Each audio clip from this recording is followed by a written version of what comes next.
Hey everybody, it is February 17th. I'm just over here at the greenhouse doing an energy consumption report again, as we just had 13 very cold days, which is what I was hoping to test this greenhouse out for.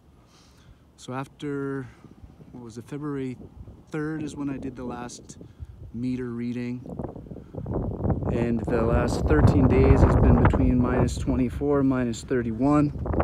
So this is a perfect time to see what kind of energy this greenhouse consumes under its extreme conditions. So we'll just do a gas reading first.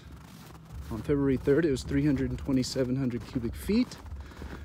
Today, it is 3,850 cubic feet, which is a difference of 5,800 cubic feet, which ends up being 6.3 something gigajoules.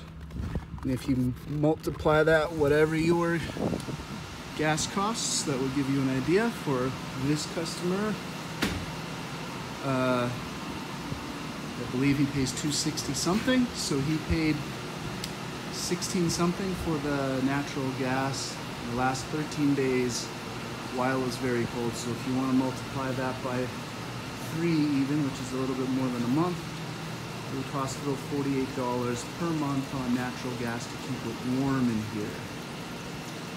And as you can see, over those last 13 days, the plants have done very well.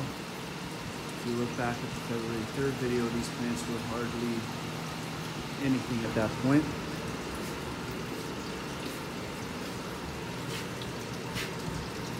Peppers, cucumbers.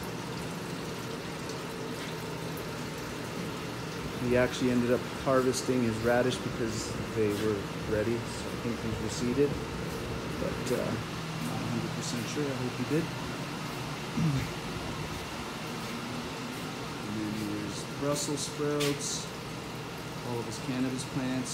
The cannabis plants are low on iron.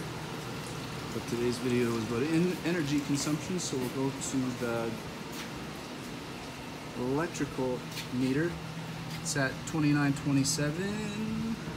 You can see that. Last time it was at 1981. A difference of about 950 kilowatt hours. And if you multiply that by 6.5 cents, we're looking at about $60 for 13 days. And that is a little higher than I had hoped, but it does make sense because it gets very humid in here when it gets cold outside, so the dehumidifiers have to do a lot more work. So yeah, for those very, very cold weeks, electrical consumption surprisingly is a fair bit higher. Gas is actually not even that terribly bad.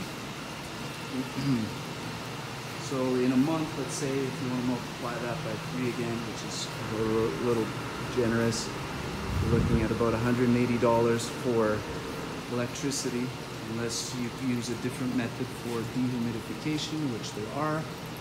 Just in his case, it made more sense to go with dehumidifiers because it's only for a couple months where it's that bad. And you're looking at about 180 plus, what was it, 48, $224 a month for energy consumption. And if you look at the water reservoir, it's hardly gone down. This is a 300-gallon tank. It looks like maybe 60 gallons has gone out, and as you can see, the dehumidifiers pushing water into there right now. So yeah, that's energy consumption when it's very cold. I'll keep you guys posted on how everything grows.